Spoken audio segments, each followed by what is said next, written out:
Cooking rice in a high water-to-rice ratio reduces toxic arsenic content, meaning if you boil rice like pasta and then drain off the water at the end, you can drop arsenic levels in half. 50 to 60% of the arsenic gets poured down the drain, whereas the typical way we make rice, boiling the water off like in a rice cooker or pot, doesn't help. Or may even make things worse if the water you're using to cook the rice has arsenic in it too, a problem that exists for about 3 million Americans, as about 8% of public water supplies exceed the current legal arsenic limits. But cooking rice in excess water and then discarding efficiently reduces the amount of toxic arsenic in the cooked rice. Yeah, but how much nutrition are you pouring down the drain when you do that? We didn't know until now.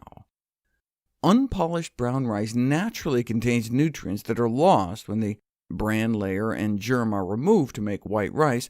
To compensate, since the 1940s, white rice has had vitamins and minerals sprayed on it to quote-unquote enrich it.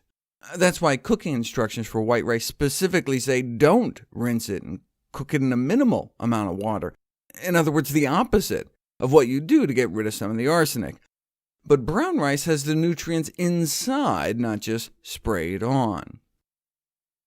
For example, rinsing white rice, like putting it in a colander under running water, removes much of the enriched vitamins sprayed onto the white rice surface during manufacture, removing most of the B vitamins, but has almost no effect on vitamins in whole grain brown rice because it's got the nutrition inside. Same thing with iron. Rinsing white rice reduces iron levels by like 3/4, but the iron in brown rice is actually in it, and so rinsing only reduces the iron concentration in brown rice by like 10%. But rinsing didn't seem to affect the arsenic levels, so why bother? Now, if you really wash the rice, like agitate the uncooked rice in water for 3 minutes and then rinse and repeat, you may be able to remove about 10% of the arsenic, and so this research team recommends washing as well as boiling in excess water. But I don't know if the 10% is worth the extra wash time. But the boiling like pasta and then draining the excess water really does cut way down on the arsenic. And while that also takes a whack on the nutrition in white rice, the nutrient loss in brown rice is significantly less, as it's not so much enriched as it is rich in nutrition in the first place. Cooking brown rice in large amounts of excess water reduces the toxic arsenic by almost 60%, and only reduces the iron content by 5%, but does reduce the vitamin content of brown rice by about half. Here it is graphically. A quick rinse of brown rice before you cook it doesn't lower arsenic levels, but boiling it instead of cooking to dry and draining off the excess water drops arsenic levels 40%. That was using like 6 parts water to 1 part rice. What if you use even more water, boiling at 10 to 1 water to rice? A 60% drop in arsenic levels. With white rice, you can rinse off a little arsenic, but after cooking you end up with similar final drops in arsenic content. But the iron gets wiped out in white rice by rinsing and cooking, whereas the iron in brown rice stays strong. Similar decrements in the B vitamins with cooking for brown and unrinsed white, but once you rinse white rice, they're mostly gone before they even make it into the pot. What about percolating rice?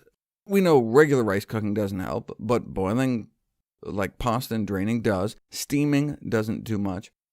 But what about percolating rice as a radical rethink to optimize arsenic removal?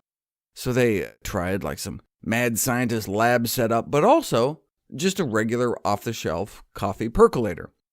But instead of putting coffee, they put rice, percolating 20 minutes for white, 30 for brown, and got about a 60% drop in arsenic levels using a 12 to 1 water to rice ratio. Here's where the arsenic levels started and ended up. The squares are the brown rice, circles are the white, so raw brown may start out double that of raw white, but after cooking with enough excess water and draining, they end up much closer.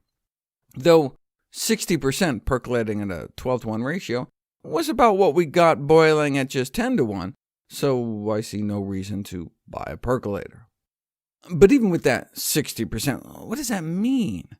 By boiling and draining a daily serving of rice, we could cut excess cancer risk more than half, from like 165 times the acceptable cancer risk to only like 66 times the acceptable risk.